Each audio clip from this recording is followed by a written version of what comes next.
President, I invite you to see your big, beautiful face on a banner in front of the Department of Labor, because you are really the transformational president of the American worker. That is the Secretary of Labor, but she is not alone.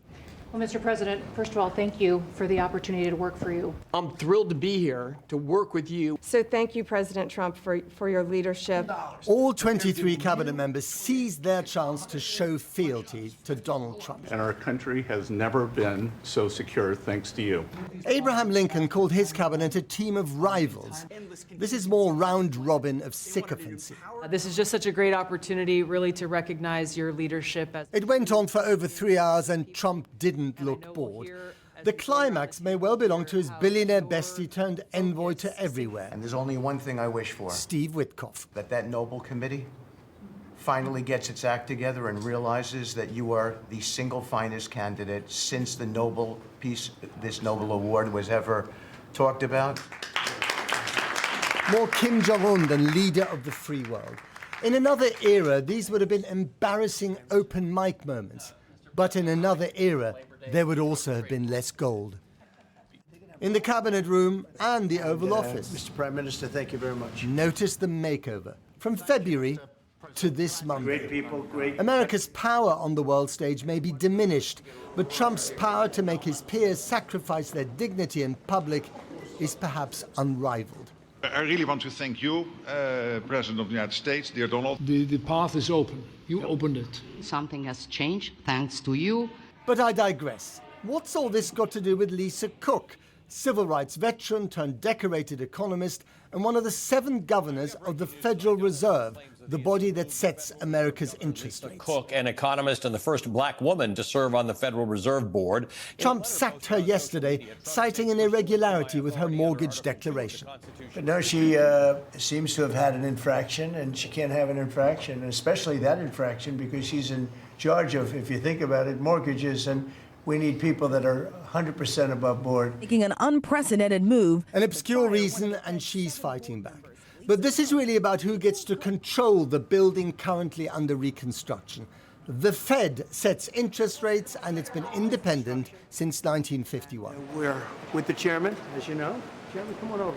The prime guardian of its independence is its chairman, Jay Powell, appointed by Trump himself 8 years ago. Trump tried to sack him over an alleged overspend of the renovation. It looks like it's about $3.1 billion. It went up a little bit, or a lot. So the 2.7 is now 3.1.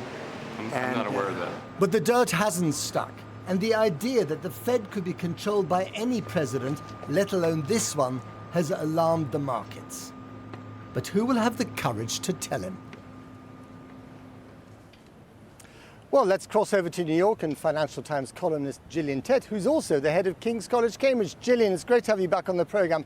How serious is this battle for the independence of the Fed? It is incredibly serious. And as you said, there are strong political reasons why this is happening, because Donald Trump is trying to centralize power in almost every aspect of Washington today. However, there's also a really critical economic issue as well, because Donald Trump wants interest rates to be dramatically lower than where they are at the moment. Most economists think the kind of interest rate level he wants is completely mad. And that is already causing investors in the markets to get very nervous about future inflation. Of course, the Fed can only lower short-term rates, but long-term rates are set by the markets, and those are going up already. And behind all this are 2 words that anyone interested in this needs to know about.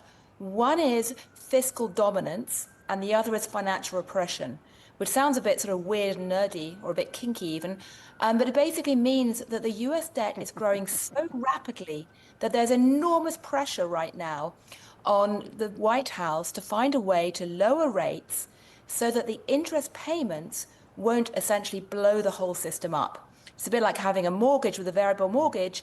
And as you know, when interest rates go up, the squeeze is much worse. And sometimes it gets so bad, you eventually go bust. And that's what essentially the White House and others are really worried about. So President Trump is desperately trying to get the Fed to lower rates to make the debt problem more manageable. But the danger is, and that's a strategy economists call fiscal dominance, the danger is that it will end up creating inflation and a market crisis. You've also given us a new definition of kinky there, Gillian. But the one example that's always mentioned of someone who tried something similar is exactly, President Erdogan of Turkey. He tried something like that and it went badly wrong. Absolutely. I mean, we have in the Financial Times running tomorrow, it's up on the website now, an astonishing opinion piece from Janet Yellen, the former Fed governor, the Fed chair, who says this: history offers a blunt lesson. Chaos follows when leaders capture their central banks and force them to buy government debt or cut interest rates to hold down debt service expenses. Germany in the 1920s, we all know how awful that was. Hungary after the Second World War, Argentina and Turkey quite recently. The point is that we have so many examples from history where governments try and do this and it goes very, very badly wrong. And that's essentially what people in the markets are starting to worry about. The White House says, don't worry, it's going to be fine. Sorry. Okay. And what does this mean for the world economy if he's successful?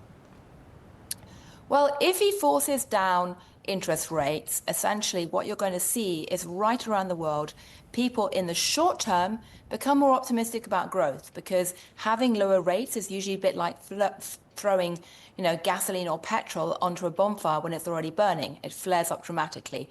So we'll probably have higher growth in the short term. But in the longer term, you'll also see people getting increasingly concerned about inflation and, frankly, the creditworthiness of the US going forward. And that is not good, because something that people in Britain should know is that the way that gilt prices move, long-term UK government bonds, is becoming increasingly closely tied to how US government bonds move as well.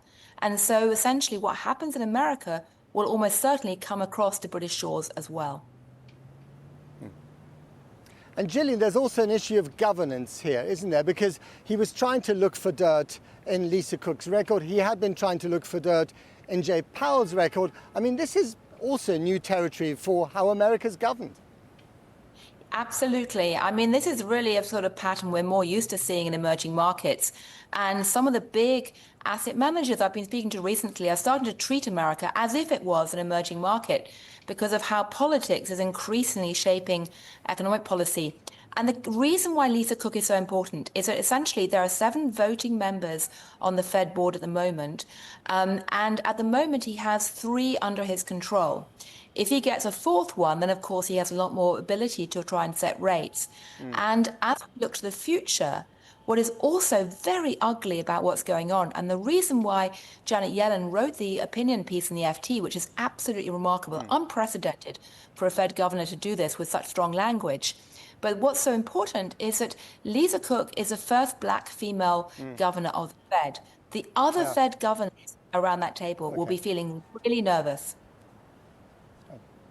Okay, going to leave it there. Gillian Tett in New York, thank you so much. Back to Kathy.